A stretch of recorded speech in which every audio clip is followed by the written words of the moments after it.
안녕하세요. 여러분 반갑습니다. 네, 오늘 CNG TV 라이브 방송에 참석해 주셔서 감사합니다. 저는 CNG TV에서 아트 및 디자인 분야와 3D 프린팅 분야 전문위원으로 활동 중인 최성권입니다. 현재 이화여자대학교하고 홍익대학교에서 산업 디자인 관련해서 강의를 하고 있고요. 홍익 메이커스페이스 운영을 담당하고 있습니다.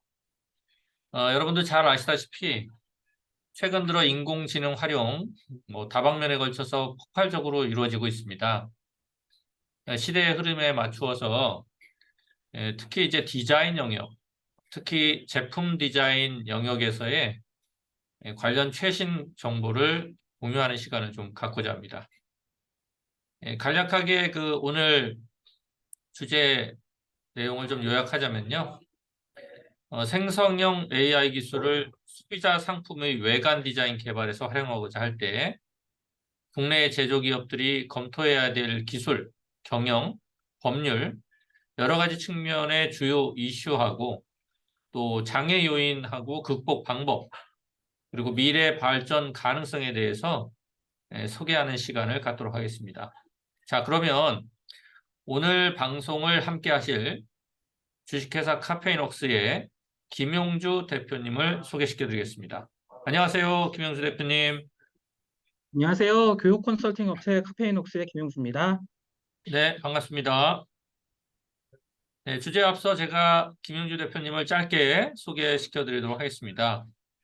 현재 김용주 대표님은 말씀하시다시피 주식회사 카페인웍스의 대표님이시고요.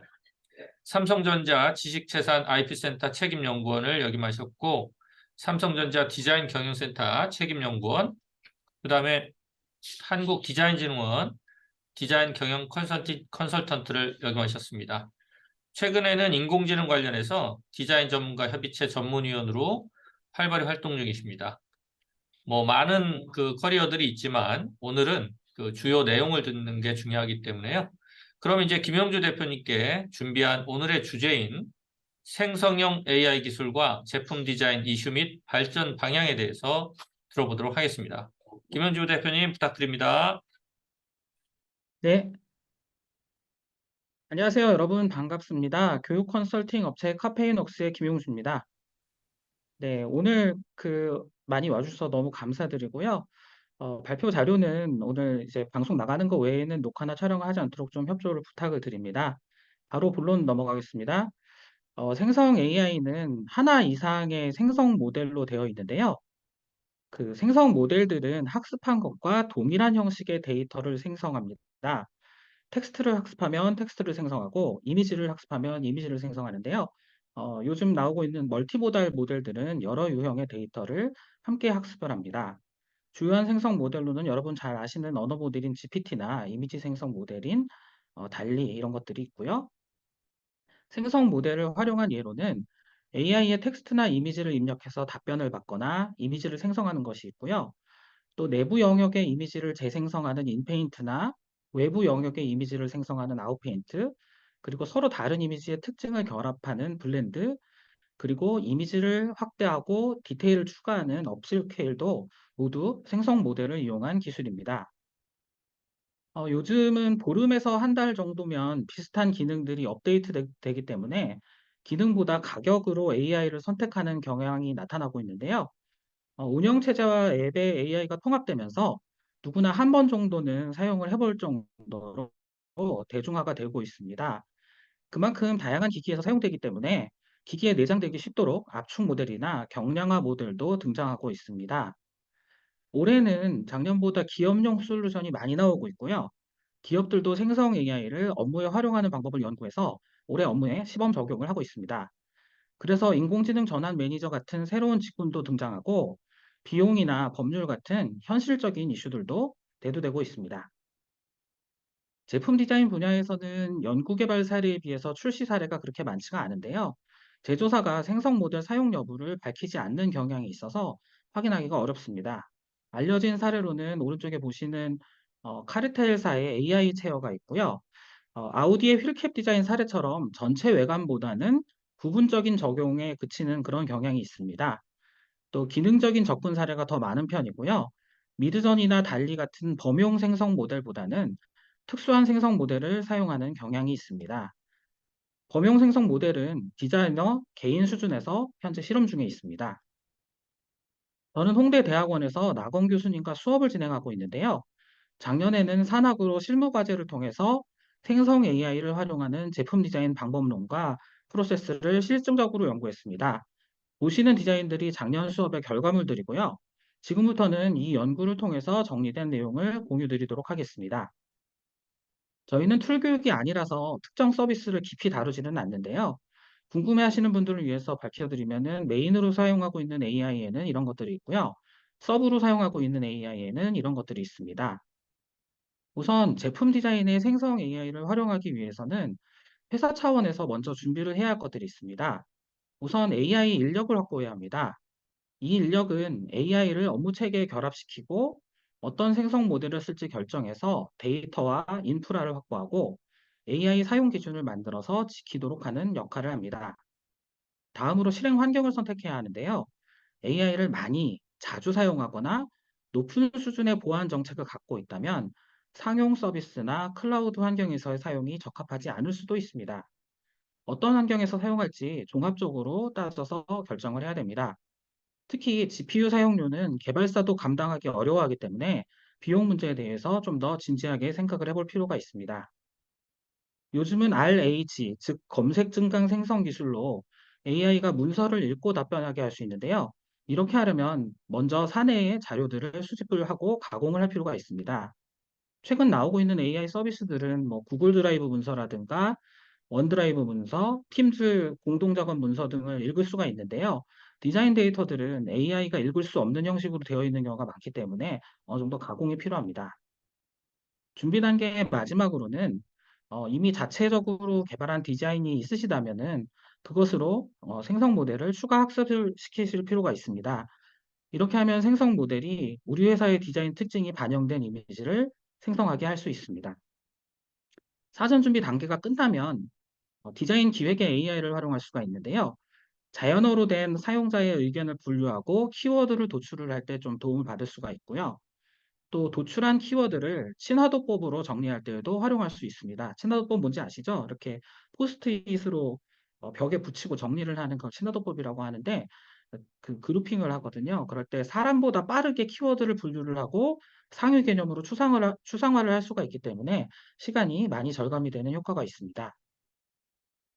또 디자이너 여러분들이 이제 사용자나 사용 환경 관찰을 많이 나가시잖아요.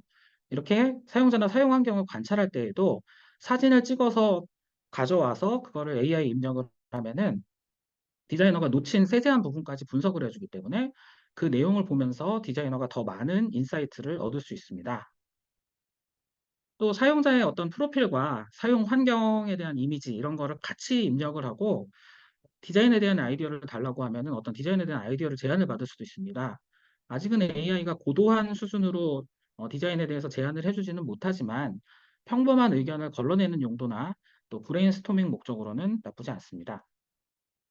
또 사용자 조사 결과가 나왔으면은 그 결과를 AI에 입력을 해서 페르소나를 만들고 사용자 시나리오와 사용 장면을 생성할 수 있습니다.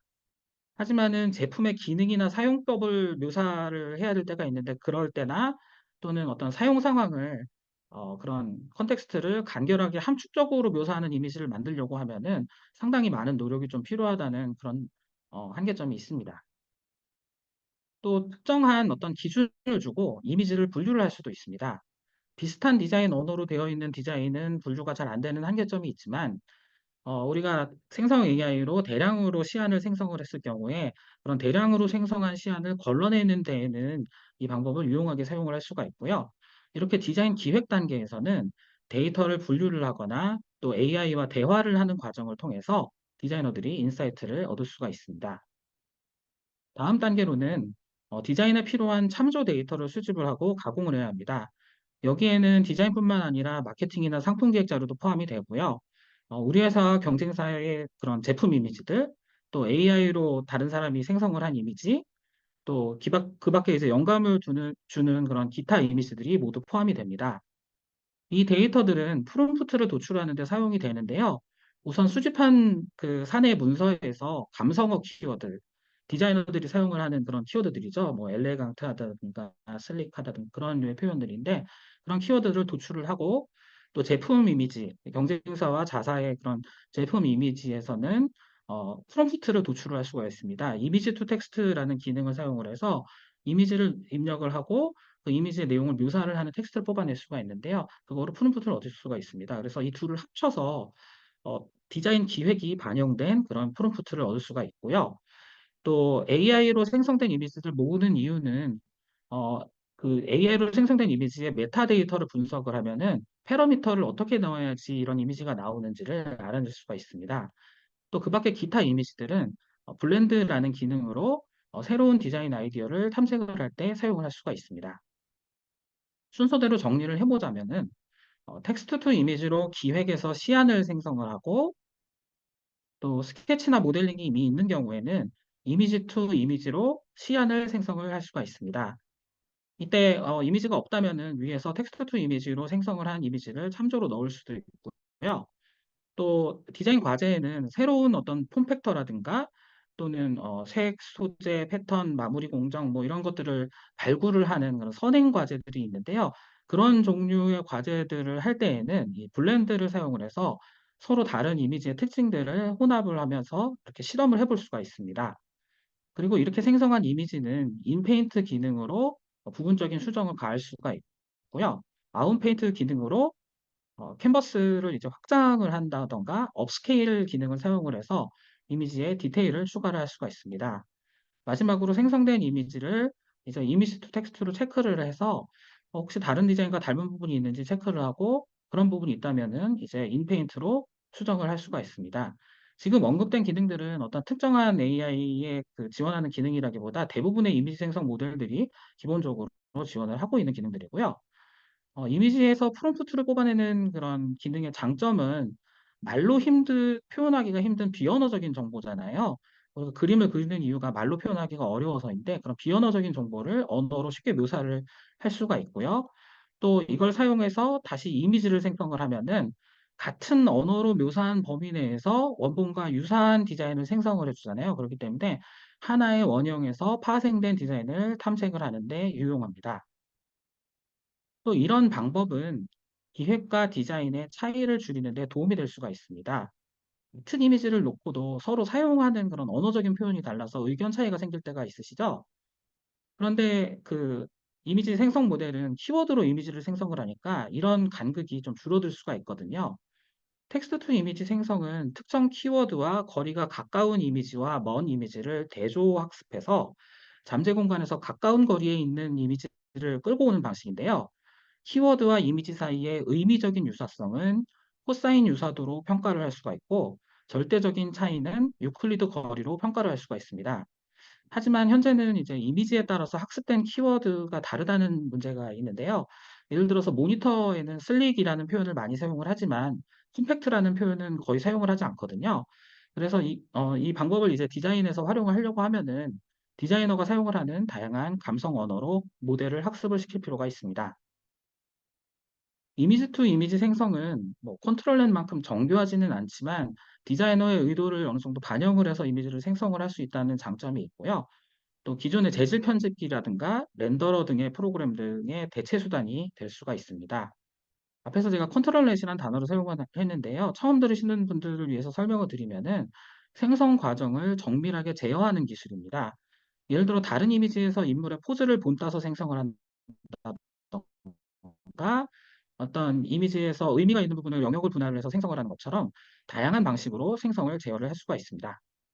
마지막으로 블렌드는 조형과 조형, 조형과 CMF 또는 CMF와 CMF를 혼합하는 식으로 새로운 폼 팩터나 CMF를 이렇게 탐색을 하는데 유용한 방법입니다. 하지만 의도한 대로 그 디자이너의 의도대로 특징들을 섞을 수 있는 것은 아니에요. 그렇기 때문에 이제 우연성에 의존을 해야 하는 그런 방법입니다. 다음으로는 이제 이슈 사항이 있는데요. 과적합 이슈라는 게 있습니다. 그 생성 모델은 이제 학습 데이터의 양과 질이 부족할 때 학습한 원본 데이터를 그대로 다시 출력을 하는 이런 과적합이라는 이슈가 있습니다. 그 가운데 보시는 생성된 이미지라는 건 제가 이제 미드저니에서 프롬프트를 주고 생성을 한 이미지인데요.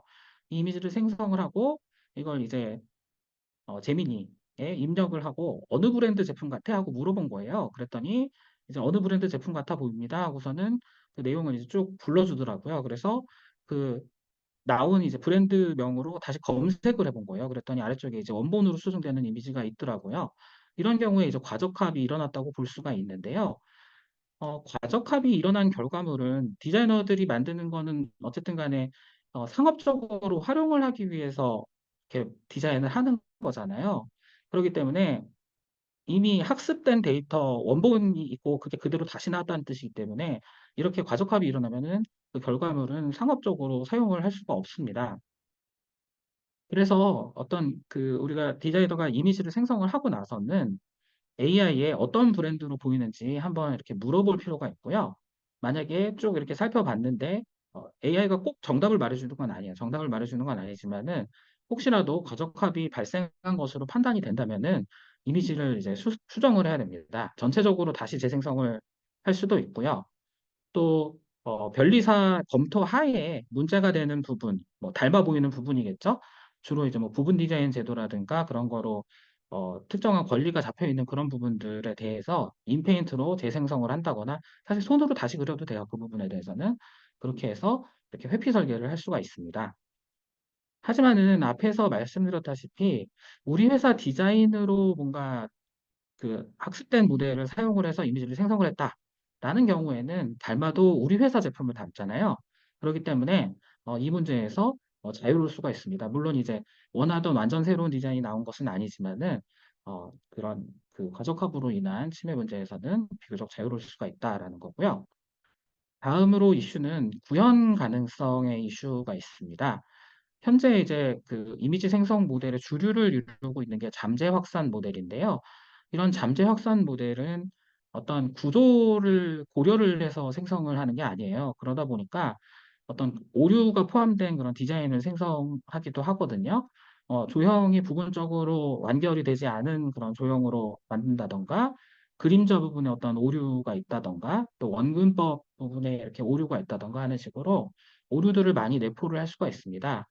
그리고 또 구조를 고려를 해서 생성을 한 게 아니기 때문에 어떤 결과물에서 가공 방법을 유출을 하기가 상당히 어렵거든요. 특히 그 이미지만으로는 어떤 구현에 필요한 그런 여러 요소들을 도출을 해내기가 어려워요. 이미지뿐이기 때문에 치수 개념이 없죠. 그래서 치수에 대한 적용이나 또 통으로 나오기 때문에 어떤 부품에 대한 분할, 부품에 대한 실장이나 간섭 체크, 또 조립도 단면도 이런 것도 그렇게 보이게 생성을 할 수는 있는데 지금 만든 이미지에 조립도나 단면도를 만들어 달라 이런 식으로는 할 수가 없어요. 그리고 또 살두께라든가 기구 설계적인 요소들 있죠. 뭐 보스나 리브 같은 거 세우는 거요. 그런 부분에 대한 고려라든가 또 뭐 분할선이나 분리선, 역구배, 빼기구배 디자이너들은 이제 이런 것들을 고려를 해서 디자인을 하는데 그런 게 고려된 그런 고려한 결과물들이 나오지는 좀 않는 그런 한계점이 있습니다. 또 이미지다 보니까 이미지가 나오면은 그걸 밑그림으로 다시 모델링 작업을 해야 하는데요. 그 좀 아무래도 불합리하죠. 그래서 일부 3D 생성을 할 수 있다라고 알려진 그런 AI들도 나와 있지만은 각자 조금 한계가 있습니다. 예를 들어서 대부분의 3D 생성 AI는 그 뉴럴 레디언스 필드라는 기술을 사용하는데요. 아닌 것도 좀 있긴 하지만은 대체로 뉴럴 레디언스 필드 기술을 많이 사용을 해요. 그런데 뉴럴 레디언스 필드는 자체로는 3D를 생성을 하는 기술이 아닙니다. 그게 아니라 어, 그런 여러 각도에서 본 이미지를 이렇게 재구성하는 그런 기술이거든요. 그러면은 3D 생성 AI는 어떻게 3D를 만드냐라면은 이렇게 재구성된 이미지로 볼륨 렌더링을 하는 거예요. 그래서 3D 점구름을 만들고 거기서 3D 메쉬를 만드는 방식인데요. 이런 방식에는 이제 몇 가지 한계점이 있습니다. 우선 이렇게 추출한 메쉬는 표면의 상태를 알 수가 있을 뿐이지 어떤 위상적인 구조라든가 가공 방법 이런 거를 파악하기가 어렵고요. 또 점구름에서 메쉬를 생성을 한 거니까 어떤 표면의 평활도나 디테일 그런 표현이 부족해요. 그러다 보니까 그거를 이제 아마 3D 생성하는 모델들 예제들을 보시면 다 이렇게 텍스처 매핑이 돼 있는 것들 결과들을 많이 보셨을 텐데 그게 이런 부족한 부분들을 매핑으로 어, 이렇게 보완을 하고 있는 거거든요. 또 메시니까 당연히 이제 치수 개념도 없는 상태고요. 물론 이제 메시 데이터도 3D 프린터로 출력을 하면은 결과물을 받아볼 수는 있지만 이제 특성상 대량 생산에는 잘 맞지 않는다는 그런 이슈가 있습니다. 오른쪽에 이제 제조 방식별 부품 단가 비교를 보시면은 이제 생산을 계속해도 어떤 단가가 저층 가공의 그런 이슈 사항이 그대로 남아 있고요. 또 고품질로 만약에 출력을 하면은 이제 화면상에서는 쉐이더 때문에 이렇게 부드러운 곡면으로 보이지만은 고품질로 출력을 하면 다각형이 이렇게 드러나 보일 수가 있습니다. 특히 가장 큰 문제는 이제 이미지를 통보 메쉬로 만들잖아요. 그렇기 때문에 부품 분할이 전혀 고려되지 않는 그런 단점이 있습니다. 그래서 2D에서 3D로 변환을 하지 않고 아예 처음부터 3D 메쉬를 생성을 하는 그런 모델이 없을까? 그래서 그런 모델들을 이제 연구들을 하고 있어요. 지금 보시는 거는 이제 엔비디아에서 발표한 라이언이라는 모델인데요. 이 모델은 점구름을 학습을 해서 점구름을 생성을 하고 그 점구름을 이제 메쉬로 만들고 표면을 이제 스무드 하게 이렇게 만드는 그런 기술입니다. 다른 방법으로는 이제 메시 GPT라는 그런 모델이 있는데요. 이 메시 GPT 모델은 3D 메시의 버텍스가 있잖아요. 정점 좌표. 그 정점 좌표들이 좌표 값이 다 보면은 결국은 문자열 형태로 치환이 될 수가 있잖아요. 그렇기 때문에 그 좌표 값의 문자열을 학습을 합니다. 그래서 생성을 할 때는 문자열을 학습을 하고 그 버텍스 값의 문자열을 생성을 해요. 그리고 그 문자열을 바탕으로 다시 3D 메쉬로 복원을 하는 그런 기술이 되겠고요. 또 다른 접근 방법으로는 아예 어, 언어 모델로 3D 모델링 소프트웨어를 언어 모델이 직접 조작을 하면 어떨까? 그런 발상으로 연구가 되고 있는 기술도 있습니다. 3D GPT가 이제 그런 기술이고요. 그런데 이제 앞에서 언급을 드린 이런 방식들은 아직은 다 연구 단계에 있고 상용화가 되지는 않았어요. 다 이제 논문이랑 코드 정도 나온 그런 정도의 상황이고 후기 단계를 거치지 않는 상용화된 그런 생성 모델로는 오토데스크의 제너레이티브 디자인이 있습니다. 근데 제너레이티브 디자인은 이제 사전 학습을 하는 그런, 제가 앞에서 말씀드린 그런 모델은 아니고, 입력한 사례 하나만 학습을 하는 그런 생성 모델이고요. 이 모델은 사용자가 지정한 조건을 만족하는 형상을 찾아내는데요. 조건과 조건 사이의 부피를 형성을 하기 때문에, 와이어프레임과 비슷한 구조가 자주 생성이 되는 그런 경향이 있고요. 또 물리적인 조건을 고려해서 생성을 하는 방법이기 때문에 디자이너가 다이렉트 모델링을 할 때처럼 어떤 고객의 선호를 고려해서 신비적인 형상을 만드는 데에는 방법론적으로 좀 잘 맞지가 않을 수가 있습니다. 마지막으로는 이제 지식재산권 이슈가 있습니다. 학습 데이터의 저작권 이슈를 보통 많이 얘기를 하시는데 그 이슈는 이제 그 사용자 입장의 이슈라기보다는 AI 개발자 입장의 문제라고 저는 생각을 하고요.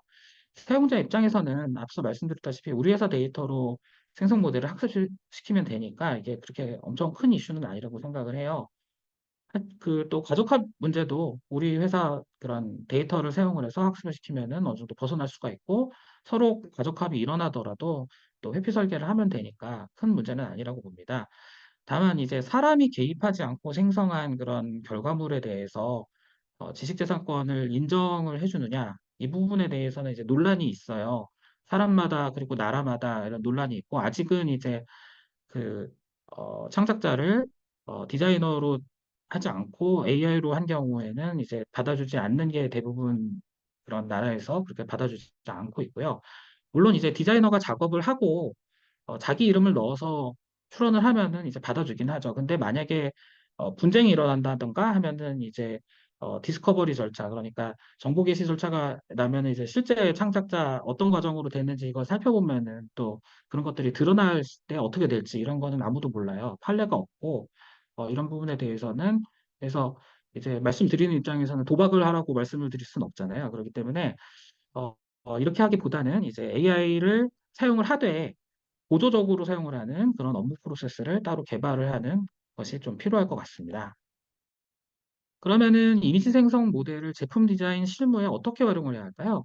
사실 그 2D 이미지만으로도 충분히 표현을 할 수가 있는 그런 디자인의 유형들이 있습니다. 예를 들어서 보시는 것처럼 컨트롤 패널 종류처럼 평면도만으로 표현이 가능한 디자인들이 있고요. 또 형상 그 삼면도만으로 표현이 가능한 경우, 그런 경우에는 이제 이미지를 한번 생성을 하고 아웃페인트로 이미지를 확장을 할 때 그 다른 뷰의 이미지를 생성을 할 수가 있어요. 그 방법을 사용을 해서 삼면도를 그려서 이제 표현을 할 수 있는 디자인은 삼면도로 할 수가 있고요. 다른 것으로는 이제 형상이 대칭인 경우, 그런 경우에는 한쪽만 이제 이미지를 그려도 되니까, 그런 경우에는 이미지 생성 모델을 활용하기가 좋고요. 또 항공기나 선박 차량처럼 이렇게 원래부터 스케치와 모델링을 따로 하는 물품, 뭐 모델링을 안 하기도 하고요. 그런 경우에는 이미지 생성 모델만으로도 충분히 작업이 가능합니다. 건축이나 인테리어 패션도 같은 그런 방식으로 디자인을 할 수가 있을 거고요. 이런 경우에는 이제 크레아나 비즈컴처럼 사용자 스케치를 기반으로 이미지를 생성을 하는 AI가 자주 활용되고 유용할 수가 있습니다.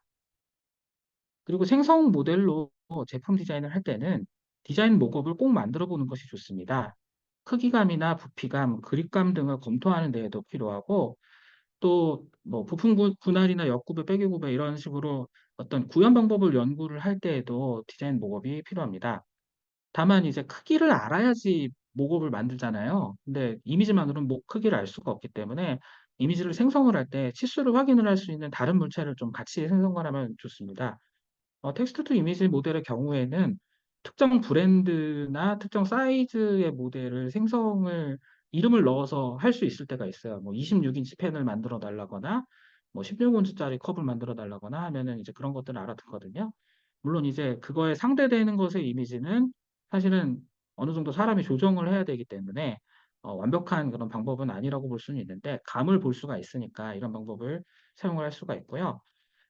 디자인 목업을 만들기 위해서 한번 3D 모델링을 해두면은 그 3D 모델링한 거를 이제 드래프트로 렌더링한 결과를 이미지 투 이미지로 집어넣고 그 이미지 투 이미지로 집어넣은 결과를 가지고 다양한 재질을 적용을 하는 실험을 해볼 수가 있어요. 이미지 투 이미지로 이미지 생성을 하면은.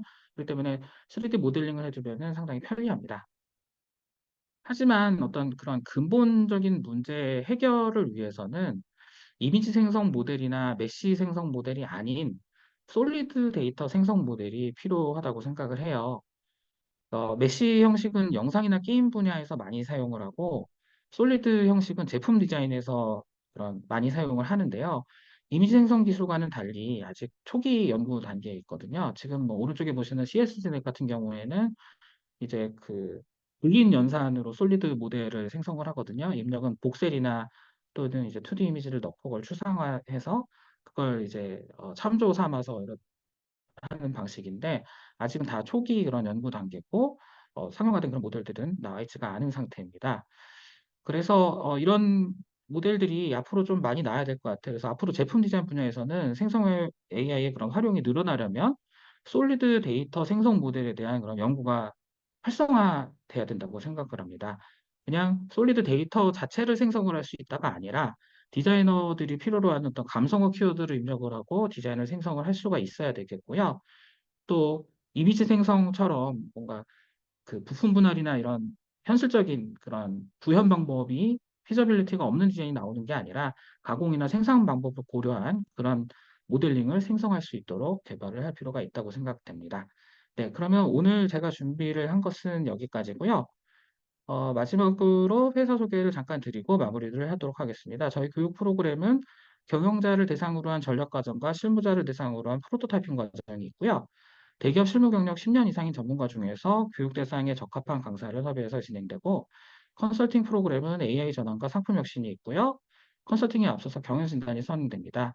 최근에는 내부적으로 앞서 말씀드린 솔리드 생성 모델 기술을 연구 중에 있습니다. 네, 그러면 긴 시간 경청해 주셔서 감사합니다. 네. 네, 감사합니다. 여러분들 잘 들으셨나요? 제가 좀 받기 좀 시끄러운데 좀 양해 부탁드립니다. 오늘 외국 학생들이 와서 행사가 좀 있어가지고요.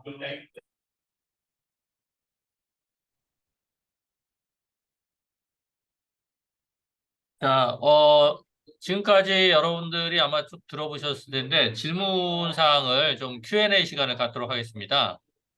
우선 그 시청자분들께서 여러 가지 질문이 있으실 텐데 그 질문 내용들을 좀 미리 좀 채팅창에 해주시면 좋겠고요.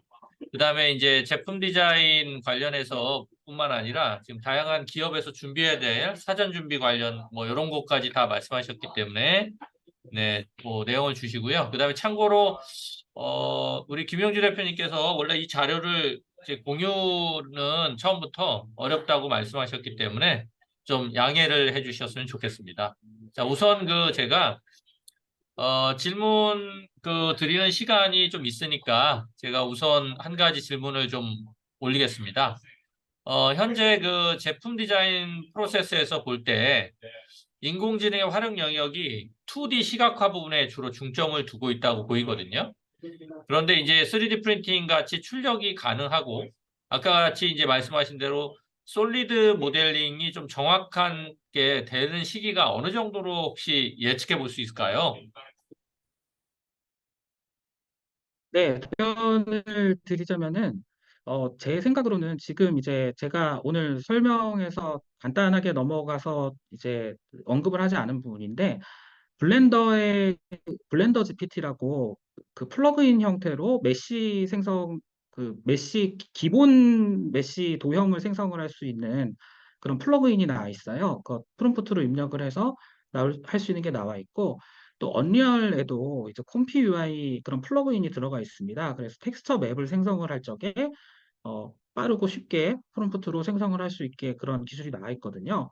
마찬가지로 제 생각에는 이제 NX나 솔리드웍스 같은 그런 솔리드 모델러에도 그 AI를 활용을 한 생성형 AI를 활용을 한 그런 플러그인 형태로 먼저 기능이 등장을 하지 않을까라고 생각을 하고 있어요. 그래서 플러그인이나 이제 애드온 그런 형태로 아마 잘 모르긴 모르지만은 NX 같은 경우에는 이제 고객사의 그런 요청에 따라서 그런 별도의 모듈들을 또 개발을 하기도 하거든요. 그렇기 때문에 아마 또 이미 어딘가에서는 그걸 개발을 하고 있을 수도 있습니다. 그래서 아마 그런 형태로 플러그인이나 애드온 형태로 솔리드 모델러의 기능이 하나하나씩 들어가고 그 들어간 기능들이 사용자들이 많이 사용을 하고 즐겨 찾는 것으로 판단이 되면은 아마 기본 기능으로 하나씩 들어와서 그 기능들이 점점 기존의 툴에 흡수되는 형태로 발전하지 않을까 이렇게 생각을 하고 있습니다.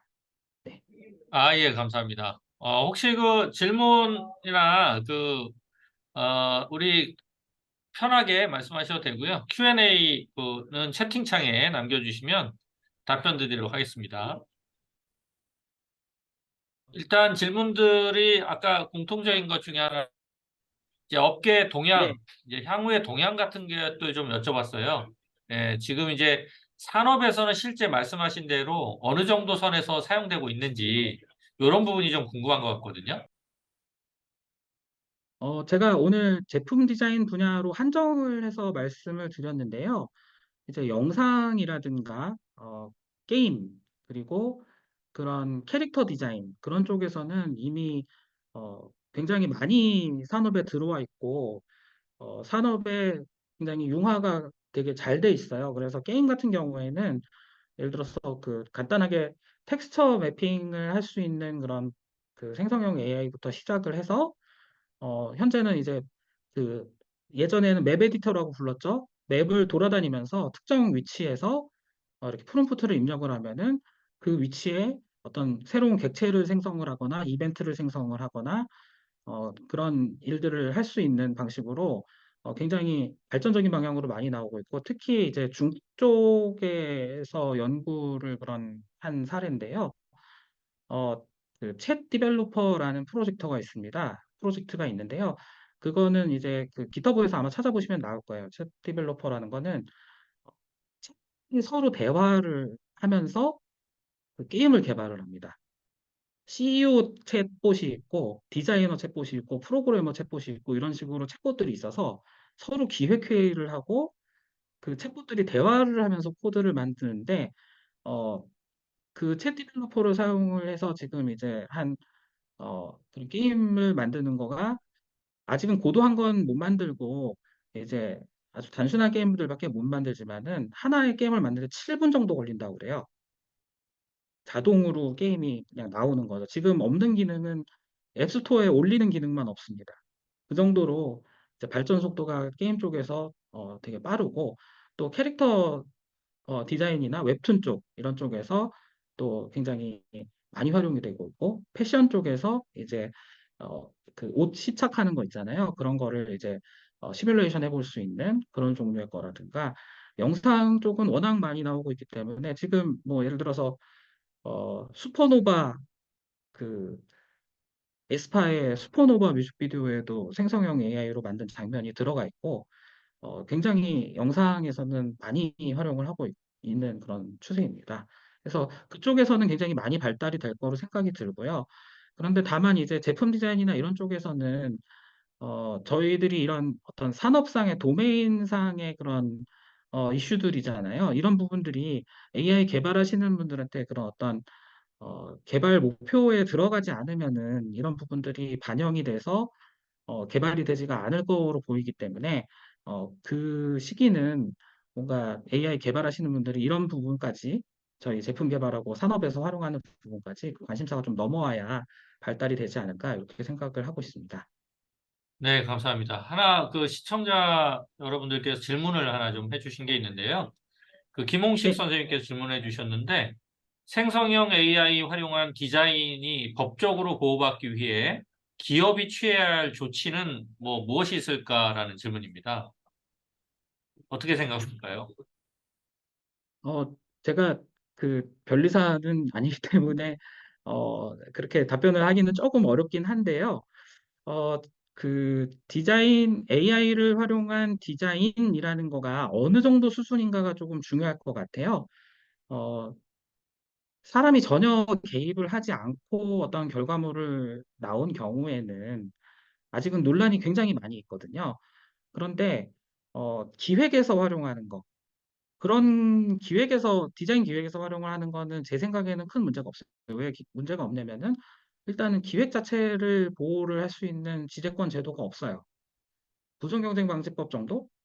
그 정도 끌고 와야지 이제 할 수가 기 때문에 기획에서 AI 활용하는 거는 제 생각엔 문제가 없을 것 같고, 또는 이제, 저희가 어차피 어떤 시안을 만들면은 그 시안이 최종 결과로 바로 직결이 되는 건 아니잖아요.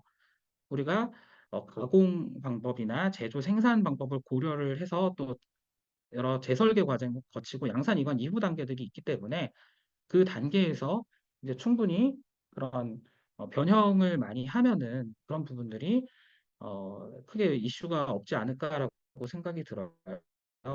특히 이제 어, 그 나온 디자인 자체를 놓고 뭐 하기는 좀 힘들 거예요. 왜냐면은 저희가 어떤 그 이미지 생성 현재의 잠재 확산 모델을 놓고 보면은 어, 여러 이미지들, 굉장히 많은 종류의 이미지들을 가지고 학습을 하는데 그 학습을 하는 게 그 데이터의 어떤 특징을 학습을 하는 거거든요. 그 특징을 학습을 하고 일반화를 해서 결과물을 내놓기 때문에 그게 어느 특정 권리자, 경쟁사의 거를 닮았다라고 얘기를 하기가 그게 쉽지가 않아요. 그래서 그 결과물 자체만 놓고서는 조금 얘기가 하기가 힘든데 만약에 과적합이 일어났다 그러면 좀 이슈가 있을 수 있겠죠. 근데 그거는 이제 충분히 회피를 할 수가 있는 부분이고 어차피 출시 전에 여러 번 검토를 하시잖아요. 그런 과정을 통해서 걸을 수 있다고 생각이 됩니다. 그래서 사내에서 통상의 그런 디자인 리뷰하고 그거를 이제 변형을 해서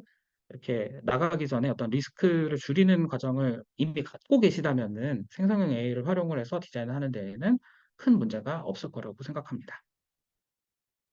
네. 이게 뭐 말 그대로 아직은 뭐든지 지금 그 좀 완전하게 그 확실한 답을 줄 수 없는 그런 상황인 것 같습니다. 예, 저희도 이제 관련해서 지금 인공지능 관련해서 이제 연사분들 한 세 분 정도 모셨는데 비슷한 질문들이 계속 나와요. 그런데 아직 이제 그 답변에 대해서 이제 명확하게 해드리는 상황은 좀 어렵는가 봅니다. 자, 그래서 이제 하나 더 질문을 좀 드리고 싶은데요. 지금 시청자님들께서 뭐 비슷한 내용의 질문도 주셨고, 그런데 실제 우리가 이제 AI라는 것을 제품 디자인 쪽에 진짜 활용을 하려면 사전 준비 같은 것들이 많이 필요한 것 같다고 보여지거든요.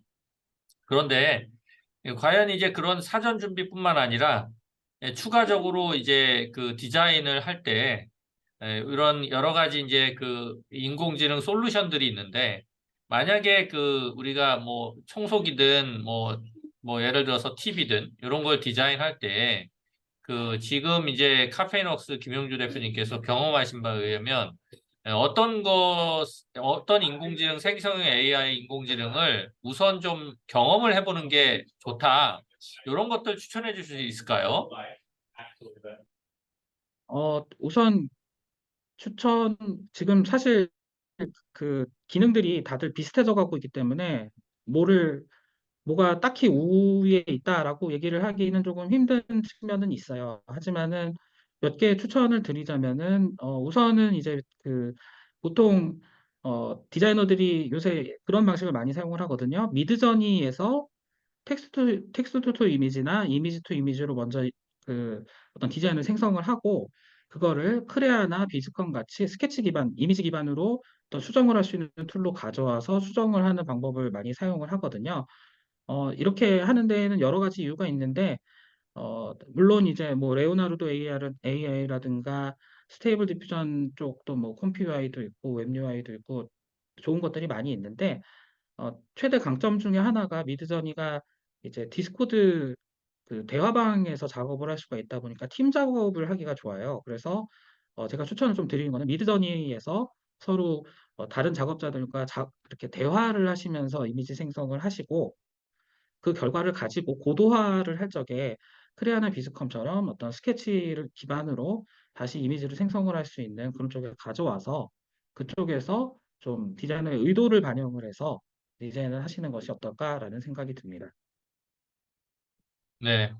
인공지능은 학습이 매우 초기 학습 자료가 좀 중요한 것 같거든요. 저도 이제 산업 디자인을 하다 보니 학교에서 이제 학생들한테 교육할 때 이제 미드전이나 이런 걸 활용해서 여러 가지 이제 이미지 매핑이라든가 이런 것을 해오거든요. 근데 이제 실제 어떤 학습을 됐냐에 따라서 그게 나타나는 게 많이 달라지더라고요. 그래서 아직은 이제 적용하는 데 있어서 정확한 어떤 내가 원하는 것들 찾기 위해서는 시간이 좀 많이 소요되고 생각보다 많은 노력이 좀 필요한 것 같더라고요. 아까 말씀하신 대로 이제 시각화 전 단계에서 뭐 우연성이라든가 과학, 과적합 이슈 같은 거, 그다음에 이제 그런 구현 가능성 이슈 같은 것들이 제품 디자이너들한테는 상당히 좀 이게 풀어야 될 부분이거든요. 예, 그 부분이 어느 정도 돼야지 3D, 솔리드 3D로 실제 제작하고 치수 데이터를 갖는 뭔가를 가야 될 텐데, 사실은 설계를 하는 분들한테는 이제 그런 부분이 특히 중요하잖아요. 근데 이제 네네. 현재로서는 그게 초입 단계 같은데, 향후에 이런 부분이 어떻게 좀 해결될 실마리가 좀 보이나요? 우선 어, 학습 데이터를 활용을 하는 부분에 있어서는 제가 이제 작년에 여러 기업분들 만나 뵙고 대화를 나눠봤는데요. 사실 그 데이터가 없는 건 아니에요. 수집을 하는 게 힘듭니다. 수집을 하는 게 힘든데 왜 그러냐면은 디자이너들이 이제 인하우스 디자이너죠. 인하우스 제품 디자이너들이 하루에 2, 30장씩 스케치를 하거든요. 그러면은 디자이너의 서랍에는 이미 충분한 그런 데이터가 있는 거예요. 그런데 그거를 이제 외부에 공유를 하려고 하지 않는 그런 경향이 있어요. 그래서 그런 거를 이제 어떤 전사적인 공동 자산화해서 그걸 이제 활용을 할 수 있게 이제 활용을 해야 되는 그런 좀 이슈 사항이 있는 것 같고요. 그 다음으로는 이제 생성 모델 자체가 조금 더 나은 방법으로 이미지를 생성을 할 수 있는 이미지가 아니죠. 디자인을 생성을 할 수 있는 그런 생성 모델이 나와야 될 것 같습니다. 지금 뭐 이제 나니아립스의 뭐 아슬란 디자이너라든가 이런 일부 솔루션들은 굉장히 적은 종류의 데이터만으로 학습을 해서 결과물들을 내놓는 그런 생성 모델들도 있거든요. 그렇기 때문에 조금 더 적은 데이터로도 어떤 이미지를 생성을 하고 디자인을 생성을 할 수 있는 그런 생성 모델들이 또 앞으로 나와야 될 것 같습니다. 사실 이미지가 아주 많다고 꼭 좋은 거는 아니에요. 디자인의 어떤 특징이 충분히 드러나는 거라야 되거든요. 그렇기 때문에 보통 이제 몇 장 정도 이미지 넣어야 돼요. 그런 말씀 많이 하시는데 그 장수 내에 해당 디자인의 특징이 다 나와 있어야 돼요. 다 나와 있어야 되고 그리고 또 고화질이어야 되고 그런 이슈들이 있거든요. 그렇기 때문에 그 이미지를 선별을 하고 정말 필요한 이미지를 꼭 그런 들어가야 되는 이미지들을 찾아서 데이터셋을 구성을 하는 거 그거 자체가 사실은 굉장히 관건입니다. 근데 우리가 사람 얼굴을 생성을 하거나 그런 거는 결과물이 잘 나오는 게 하루에도 인스타그램에 셀카가 계속 올라오잖아요. 데이터가 충분하기 때문에 거기서 이제 필요로 하는 그런 데이터들을 골라내는데 상당히 유리하기 때문에 어, 그런 부분에 있어서 제품 디자인에 비해서는 상당히 유리하지 않은가라고 생각이 들거든요. 그래서 이 부분에 어떤 데이터셋을 구축을 하는데도 디자이너들의 어떤 참여가 필요하지 않을까라고 생각하고 있습니다. 네.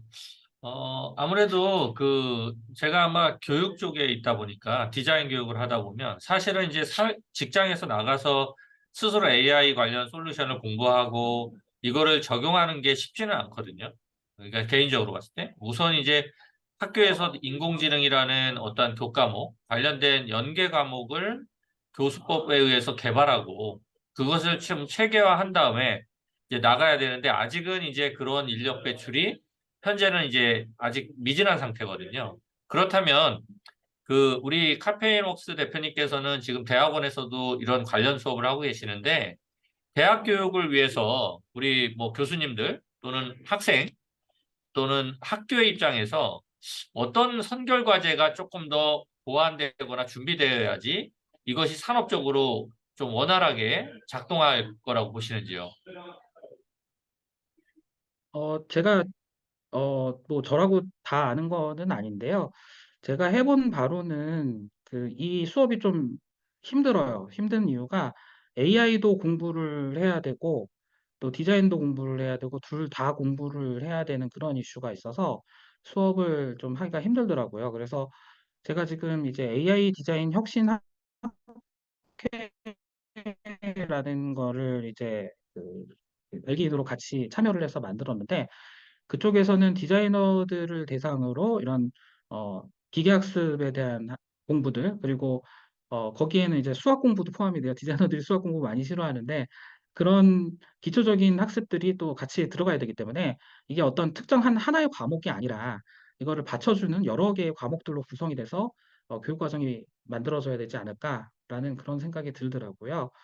왜냐하면은 그 디자이너들이 아직은 AI 기술이 성숙화가 되지가 제품 디자인 분야에 있어서는 성숙화가 되지가 않았기 때문에 어, 지금은 스마트폰 사용법 배우고 스마트폰 쓰시는 분 없으시잖아요.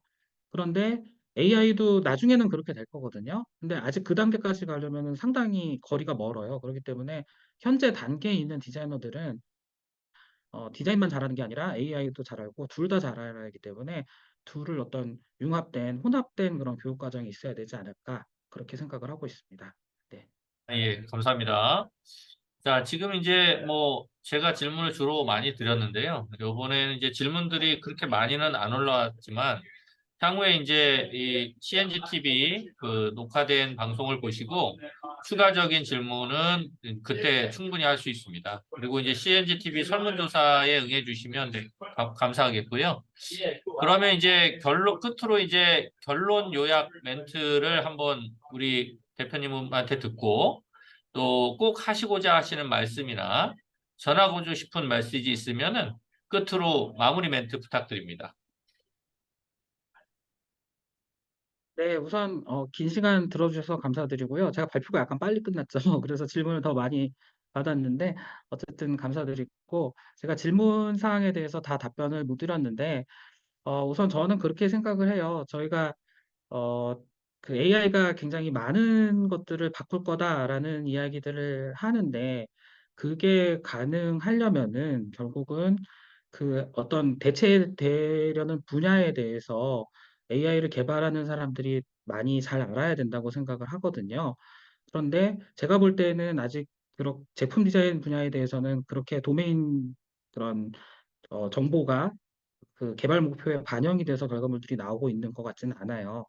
그런데 이런 상황에 이제 디자이너들이 좀 더 선행적으로 치고 나가서 어, 선제적으로 어떤 우리들이 필요로 하는 것이 이런 것이다라고 제안을 하고 오히려 그 이슈를 선점을 하고 그 디자인 결과물을 낼 적에 적극적으로 AI를 활용을 하고 그것들을 이슈를 끌고 나가는 입장이 된다면은 그런 디자이너들의 요구사항이 AI 그런 개발 목표에도 들어갈 수가 있을 것이고 그거로 인해서 또 정량적으로나 정성적으로나 디자이너들이 그런 기존의 디자인 프로세스에 비해서 이득을 보는 그런 부분들이 앞으로 생겨날 것이라고 생각이 됩니다. 아직은 이제 그렇게까지 말을 할 수 있을 정도로 발달이 되지는 않았는데 향후에는 이제 그렇게 발전될 거라고 믿고요. 그걸 위해서 저는 이제 AI 하시는 분들도 그렇고 디자이너 분들도 그렇고 서로 좀 친해졌으면 좋겠어요. 그래서 서로 이런 필요로 하는 것들을 얘기를 하고 그래서 디자이너한테서는 개발 목표를 받고 또 그런 엔지니어죠. 개발자한테서는 또 디자이너들이 필요로 하는 도구를 얻고 그렇게 서로 윈윈할 수 있는 그런 어, 환경이 되고 그런 분위기가 됐으면 좋겠다는 생각입니다. 네. 아, 네, 감사합니다. 네. 사실은 그 시간이 짧다면 짧고 길다면 긴데, 사실 이제 그 김영주 대표님께서는 실제 이번에 이제 핵심적인 내용들을 사실 분명히 다루셨습니다. 예, 기존에 이제 인공지능 하셨던 아티스트나 디자이너들이 다루지 않았던 기업에서 준비해야 될 무엇인가를 아주 일목요연하게 말씀해 주셨고, 우리한테도 이제 준비해야 될 부분을 조금 한 가지 정리하는 계기가 된 것 같습니다. 다시 한번 김용주 대표님께 감사드립니다. 오늘 방송은 이것으로 마무리하겠는데요. 다시 한번 참여해주신 시청자분들께 감사드립니다. 앞으로도 저희가 이런 내용을 가지고 추가적으로 더 준비를 할 터이니 여러분들께서 많이 참여 부탁드립니다. 그러면 오늘 방송을 마무리하도록 하겠습니다. 감사합니다.